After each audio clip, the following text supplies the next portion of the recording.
بسم الله الحمد لله والصلاة والسلام على نبينا محمد وعلى آله وأصحابه وسلم. ومركلته برنامج كني تربية عرورته. عشرة كلمات أو حكوسها بسنة هاي وعشر كني وحنقنيا أو صدحات وحنكوسها بسنة هاي المهم مركب وجره هل سنة إلا أنت وكجارة يلا بسنة. وحيابها اللي ما نقولش يسقسية وحقو يقانه وحلو بهاي هاي إنه يقان iyo waxyaabaha waalidku bari karo qaabka loola tacaamulo iyo dabeecadihiisa arrimo badan ayaan insha Allah ku falanqeyn doonaa qaybtan ilmuhu koow horta marka uu hal sano soo gaaro casharadii hore cidii ay dhaafeen dib ayay ugu noqon karaan wuxuu bilaabaa badanaa socodka sanad ayuu socodka badanaa ku bilaabaa inkastoo ilmo kasta uu gaarkiisa yahay oo caruurtu kala duwan tahay ilmaha sanad ka hor bilaaba inuu saan qaado oo socdo ilmaha wuxuu ku bilaabaa sanad iyo bil ilmaha sanad iyo 2 bilood 3 bilood ilaa sanad iyo 4 bilood way gaaraan caruurtu waan kala duwan yihiin sida dadka farihiisu aysan isugu mid ahayn ayaa caruurtuna aysan isugu mid ahayn waxyaabo genetically oo dhaxal ah ama hidde ana meesha way khasbayaan muddada sanadka ah oo ilaa markii uu dhashay waxyaabaha uu bartayna waa ku saabsan tahay sida tusaale ahaan in ilmaha markuu maaragtay 2 bilood 3 bilood jiro oo kale to beerka loo dhigo muruqyada madaxiisu adkaadaan muruqyadana waa ay ku xiran tahay rabitaanka ilmaha ku jirana waa ay ku xiran tahay socodka iyo jaanqaadku marxaladan marka ilmuhu markuu soo gaaro xilligan sanadka ah waa waqti aad iyo aad u muhiim ah sababtoo ah ilmihii markan wuxuu u soconayaa si xor ah uma baahna in la qaado guriga isaga ku dhex soconaya deegaankiisii waxa marka ilmaha ku jirta xorriyad ama rabitaan ah inuu baaritaan ku sameeyo deegaanka ku hareeraysan inuu guriga baaro inuu jikada baaro inuu suuliga barto waxyaabihii uu arki jiray oo dhan dusha ka arki jiray wuxuu rabaa shay kasta inuu tiigsado oo soo qabsado oo baaro waana wax muhiim ah oo runtii loo baahan yahay marka waalidiinta waxa laga rabaa markuu ilmuhu socodka bilaabo oo dhaqdhaqaaqa bilaabo inaysan xayirin waalidka qaarkiis ilmaha way xirxiraan oo waxay u diidaan inuu baaritaan sameeyo laakiin baaritaanka uu sameeynayo waa waxyaabihii uu aqoonta ku baranayay sida aawadeed waxa wanaagsan in faraha laga qaado oo la daayo lana dabagalo oo waardiye laga hayo shay kasta uu taabto shay kasta oo laaco haddii wax khatar ah ka imaanaya waa loo ogolaanayaa inuu taabto shayga magaciisana waa loo sheegaya مثلا shay meel dheer saaran buu la soo degay armaajo saaran ama wuxuun buu laacay tiigsaday waa inaad shayga magaciisa u sheegto koob qaado digsi saxan baleet waa inaad wixii u kala sheegto midda labaad oo arrinka muhiimka ah wuxuu yahay ilmuhu xilligaas wuxuu diyaar u yahay inuu barto luuqadda aad buuna u xiiseeyaa waalidkana wuxuu la leeyahay waxaan loo yaqaano eye contact inuu indhahooda eego wuxuu kaleeto oo leeyahay dabeecad ah in uu waxa khatarta ah taa inkastoo yaraan ku barto ama waxa uusan hore u arag marka uu rabo inuu soo qabsado oo laaco waalidkana fiiriyo taa waa baaq uu ilmuhu u baaqayo oo leeyahay waxaan ma samayn karaa haddaan waxa dhibi ka imaanayn shayga magaciisa u sheeg ku dhiirigeli ha soo qaado dhehooyo ha soo qaado dhaabe u ogolow taasina waa muhiim marka shay walba waxa baraysaa magaciisa u sheegaysaa kadibna shayga khatarta waa ka qabanaysaa meeshiisa ku celinaysaa laakiin waa u ogolaanaysaa inuu taabto in indhihiisu eegaan inuu gacmihiisa wixii ku taabto waa daruuri waa muhiim waayo dareemada taabashada aragga shayga maqalkiisa dhawaaqiisa iyo waxyaabahaas oo dhan iyo xataa afka gelinteeda dhadhaminteeda inkastoo sanad markuu ilmuhu gaaro uu iska daayo ashyaada afka la gashado ee marka horeeto ay tahay inuu afka wax ku ogaado waxyaabahaas oo dhan waxa la rabaa ilmaha in dhinaca laga dhiso socodkii loo ogolaado xorriyad la siiyo aan la xirxirin hadalkii baristiina ay la daba socoto shay kastuu taabto magaciisa loo sheego ilmuhu wuxuu u baahan yahay in lala ciyaaro in banaanka loo saaro in guriga deerkiisa loo ogolaado maaragtay inuu ku socdo in uu barto sida kursiga loo fuulo meelaha loo fuulfuulo taktikooyin fara badan iyo farsamooyin ayuu u baahan yahay waalidku marka waa inay isha ku hayaanin waana inay u ogolaadaanin sidoo kale wuxuu u baahan yahay kalgacalkii iyo naxariistii weli dhibta kama uusan weynaan ilmaha sanadka jira markuu xoogaa soo ciyaaro wuxuu jecel yahay inuu waalidka ku soo noqdo u yimaado kadibna maaragtay uu dhabtooda ku fariisto marka waa in loo ogolaado in dhabtii lagu qabto hab la siiyo mac la siiyo kalgacalkiina maaragtay lagu abuuro ilmaha marka uu sanad jiro luuqadda waxa la yiraahdaa wuxuu badanaa yaqaanaa oo dhihi karaa 20 ilaa 50 eray ayuu dhihi karaa laakiin fahamkiisu waa uu ka balaaran yahay lama qiyaasi karo intuu uu fahmi karo waxa laga yaabaa dhowr boqol oo eray inuu yaqaano guriga waxyaabaha ku hareeraysan oo dhan wuxuu kaleeto jecel yahay in wax loo dirsado koobka ay soo qabo qaadadan halka saar miiska dushiisa saar saxankan soo qabo kabtaadi keen funaanadaada keen waxyaabahaasoo dhan ilmuhu si la yaab leh adoo aan dareemin baad waxaad arkaysaa marka aad shayga xataa aadan farta ku fiiqin oo magaciisi sheegto inuu shayga laftigiisa kuu soo qaadayo waayo muddadaa sanadka labadiisa dhagood waxay ururinayeen magacyadan oo vocabulary-ga eraya marka xoogaa baaxad leh oo dhowr boqol gaaraya ama 100 ilaa 200 300 oo guriga ku hareeraysan hadba sidii ilmaha sanadkii dhalashadiisa ilaa sanad intuu ka soo gaarayay wax loogu magacaabayay ama loola hadlaayay bay ku xiran tahay laakiin erayada uu isagu yaqaano ilaa 20 eray weeye sida hooyo aabe kursi qaado saxan sariir barkin erayo badan oo waxa jirta uu maaragtay uu dhihi karo oo maaragtay ilmaha hadii aad loo soo dhisay muddada sanadka ah uu ku dhawaaqi karo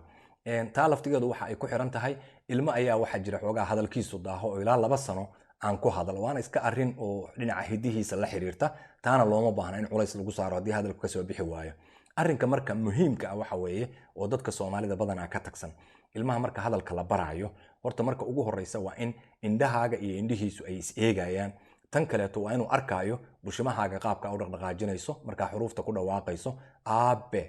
aabe aabe markaad leedahay oo kaleeto ba'du waxay leedahay makhraj ay ka soo baxdo labada bushimood ayaa isku dhacaya kha markaad leedahay meel bay ka soo baxdaa ha markaad leedahay meel bay ka soo baxdaa waa waxyaabaha badanaa kalifa caruurtu markay waaweynaadaan inayn xuruufta qaarkood kari karin raacda baa badanaa waxa la yiraahdaa waa adag tahay laakiin xuruufaha kaleeto badankood waa jilicsan yihiin ilmuhuna waa ku dhawaaqi karaa ilmaha saadu ku adag tahay waxaasoo dhanna waxa u sababa qaabka aynu inagu ula hadallo oo aynan maaragtay tixgelinta siin waxaa la rabaa ilmaha wejigiisa iyo wejigaagu inay sarkaayaan erayada aad baraysana inaa ugu celceliso sida marka aad barayso koob oo kaleeto inaad ugu celceliso koob koob koob koob uu arko bacdu in afka aad isku qabanayso laakiin badanaa goortaynu caruurta la hadlayno waxaynu sameynaa inaga oo ka dheer oo ka sarreyna baynu hadalkii dhahnaa si boobsiinana waa u dhahnaa ilmaha marka dhegihiisu hadalku wuxuu ugu dhacayaa adoole oo kaleeto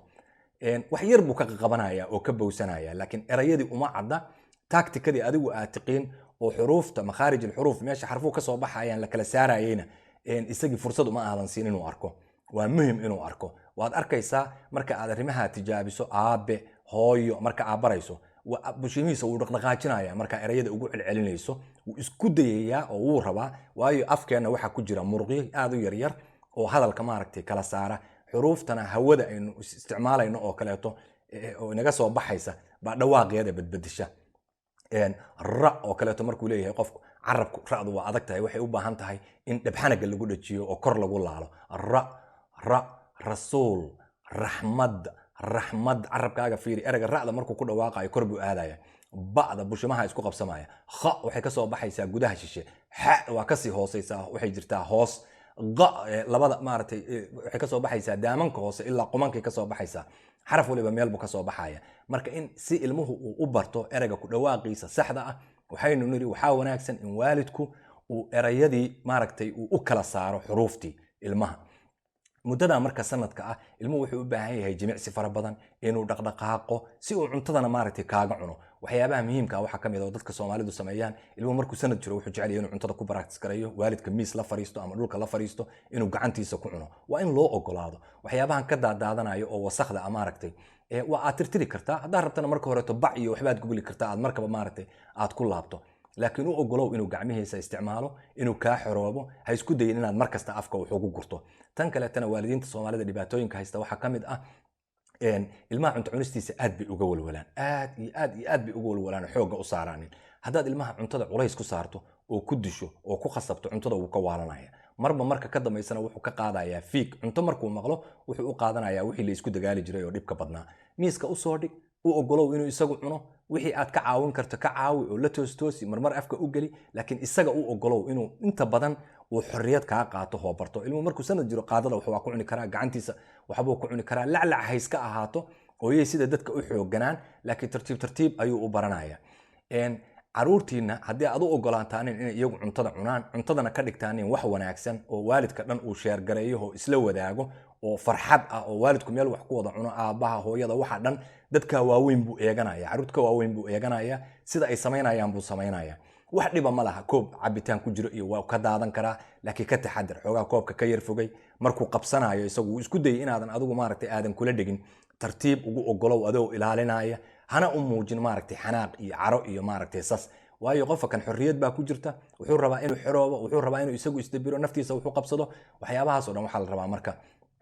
inaa u ogolaato ilmaha marka sanad marka uu jiro waa xoogaa waa qalqaali maadaama uu doonayo inuu deegaanka baaro inuu lugihiisa isku taagay inuu isagu meeshuu rabo xor u aadi karo uusan sidii horeeto oo la qaadayay ahayn ama gurguuradkii uusan ahayn wax badan uu qabsan karo waxaa la rabaa inaa xorriyadda u ogolaato adoo gurigaaga ilaashanaya waayo caruurtu waa hibo waa waxyaabo ilaahay subxaanahu watacaala ina siiyey guryaha iyo waxa aynu haysanoo dhanna iyagaa ka qaalisan gurigaani wuu baabi'i doonaa waana iska burburi doonaa alaabtuna waa duugoobi doontaa laakiin ilmuhu waa jiri doonaa waana joogi doonaa waana ku garab taagan yahay isaga ayaa ka muhiimsan marka waxba nadaafadda iyo guriga quruxdiisa iyo waxa ha eegine ilmaha maskaxdiisa inaad dhisto maaragtay ku dadaal casharakan insha allah maaragtay dib baan ugu noqon doonaa aniga oo aan aad maaragtay ugu diyaarsanayn ayaan maaragtay qaybihiis qaarkood ka hadlay waayo qaybo fara badan baa waxay u baahan yihiin tafaasiil waxyaabaha kale aan rabo inaan culays ka saaro waxaa ka mid ah ilmaha haddaadan cuntada ku khasbin xorriyadiisa u ogolaato uu iskii isagu wuxuu cuno wuxuu noqonayaa ilmo cuntada si fiican u cuna tan labaad ilmaha haddaadan dilin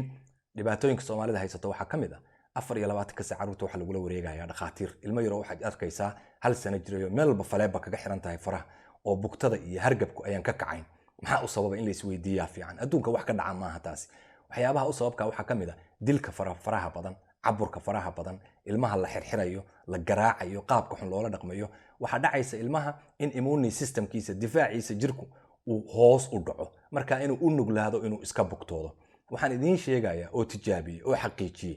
ilmihiina haddii aad culayska faraha badan ka qaadaan dilka faraha badan aad ka daysaan cuntada xorriyad ugu ogolaataan inuu u cuno ka farxisaan u ogolaataan inuu ciyaaro cabur iyo culays badan aydaan saarin in difaaca jirkiisu uu kor u kacayo cudurradana uu iska difaacayo dhakhtar dambana aydan dib dama u geynin waxaan arkay ilmo 4 sano ku dhow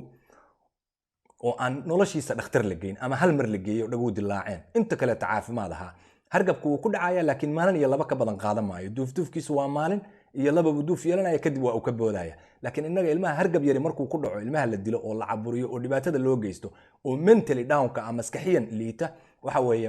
waxa wuxuu noqonayaa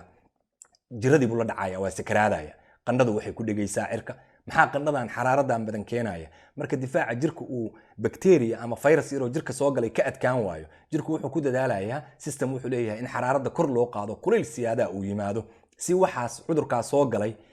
loo dilo markaba dhakhtar baa lagula ordayaa tan kale waxyaabaha muhiimka ah waxa ka mid ah ilmaha marka uu sanad jiro ama ilmaha sidiisaba hooyada iyo aabuhu inayan markuu ilmaha jirado walwal iyo siyaada amuujin waayo dareenkooda ayaa ilmaha dareenkiisu ku xiran yahay hadduu arko hooyadu inay aad uga walaacsan tahay oo ka walwalayso wuxuu u malaynayaa wax weyn inuu ku dhacay jiradiibu u sii nugnaanaya waa inay u qosasho farxad u muujiso hargab yar baa ku haya waad caafimaadaysaa waxba kuma hayaan waad fiican tahay taasaa la rabaa laakiin haddii telefoon ay dirto ilmihii baa sakaraadiga ah qofkii usoo galaba ilmaha iga xanuunsan qandhow cirka maraya dhakhtar waa in la geeyo wadanku dhakhaatiir male mashaakilka haddaa muusho ilmuhu wuu ku dhegaysanaya taa waxaa amar siinaysaa difaaciisu inuu hoos u dhaco ilmaha bugtadiisa culays ha isku saarin cunto cunistiisana culays ha isku saarin xorriyadiisa inuu deegaanka baara'ana wax culays ha isku saarin u ogolow ashyaada u magacow oo la hadal farxad u muuji markuu kuu yimaado maaragtay dhabta ku qabo banaanka u saar oo ha layrsado oo hawada ha qaato ilmaha sanadka jiray af Soomaaligiisana mar walba kor u qaad la soco erayada uu yaqaano maalin walba isku day inaad erayo cusub barto inaad waxyaabo cusub waa taqaanaa ashyaada ilmahaagu yaqaano waxa guriga ku cusub shay cusub markaad keento ilmuhu ku soo ordaya inaad u magacowdo oo shaygi tusto ku dadaal la ciyaar dhuumaalaysi la ciyaar ka qosli sacabtun la ciyaar waxyaabo fara badan oo waxa jira ilmuhu uu jecel yahay waxaad la samaysaa maaragtay isdhexgal bulsho ahaan oo labadiina idinka dhaxeeya dadka martida ilmuhu waa ka qaloodaa wali marka uu sanad jiro uu yar yahay hooyada ama aabaha ayuu markaba ku ordaa ha u ogolaanin inay xorriyadiisa meel kaga dhacaano iska qaataan oo dafaan uu qaracmo tartiib u ogolow inuu barto marka dad qofkii soo fariisi aduu qofkii la hadal u tus inaan meesha wax colaada iyo dhibaato online isaga tartiib ugu tagaya ha ku khasbin inuu salaamo ha ku khasbin inuu maaragtay uu hoosta ka galo waayo ma aha qof uu yaqaano qof ogol ma jiro inuu qof uusan garanayn uu hoosta ku galo marka insha Allah 14 daqiiqo barka ayaan ku gabagabaynaynaa wabillahi tawfiiq